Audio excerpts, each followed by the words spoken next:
स्वागतम सुस्वागतम। स्वागत है मित्रों आपका हमारे YouTube चैनल दलितों की कहानियाँ में। चलिए आचार्य कलकुलरी इनाक जी की कहानियों का रसानंद लेते हैं।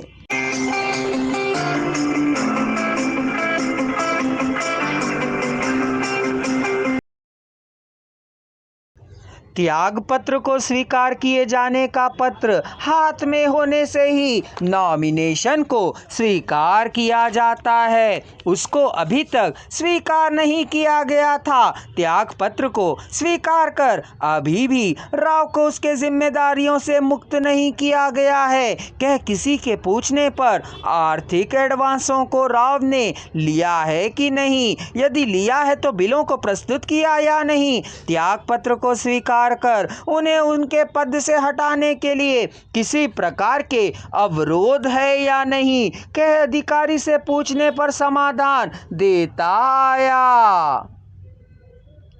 समाचार शाखा के कमिश्नर द्वारा राव का त्याग पत्र अंगीकार करने को होने पर सरकार ने उस त्याग पत्र को क्यों परिशीलन करने की आवश्यकता हो आई, कह पूछने पर उन पर बहुत सारे चार्जशीटों के होने के कारण उस दृष्टि से उसका परिशीलन करने की आवश्यकता है, कह अधिकारी कह रहे हैं। पर यह सत्य नहीं है, यह बात राम को मालूम है। सेक्रेटरिएट में सेक्शन ऑफिसर के रूप में काम कर रहे राम के पास वह त्याग पत्र है। चुनाव हो जाने तक उस त्याग पत्र का परिशीलन करने की आवश्यकता नहीं है, कह ऊपर के अधिकारियों ने बतलाया। तब से वह फाइल उसकी मेज पर प्रतिक्षण दिखाई देती हुई, रुलाती हुई दिखाई देती थी राम को।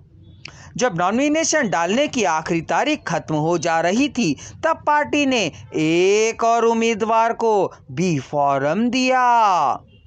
राव की नौकरी चली गई और कोई दूसरा एमएलए बन गया। अब भी त्याग पत्र को स्वीकार नहीं किया गया था, तिरस्कृत किया गया है, कह बताया भी नहीं गया था।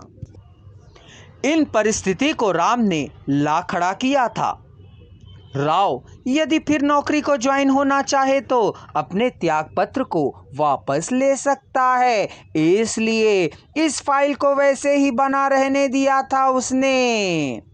चुनाव हो जाने पर भी, उसकी पार्टी के सरकार बना लेने पर भी, उसके लिए नौकरी में ज्वाइन हो जाने के अवसर होने पर भी वह नौकरी ज्वाइन नहीं किया। उस पर कोई कार्रवाई नहीं है, अतः जो रकम उसे मिलनी चाहिए थी नहीं मिली, वेतन भी नहीं मिला। 1 वर्ष बीत गया, आंदोलन विभाजित हो गया था, उत्साह कम हो गया था। आकर तरह तरह की बातें बताकर, कुछ करने को कहकर, चाय पीकर, बेकार में बैठे ना रह सककर कार्यकर्ता कम हो गए थे। तब घर का मालिक आया था।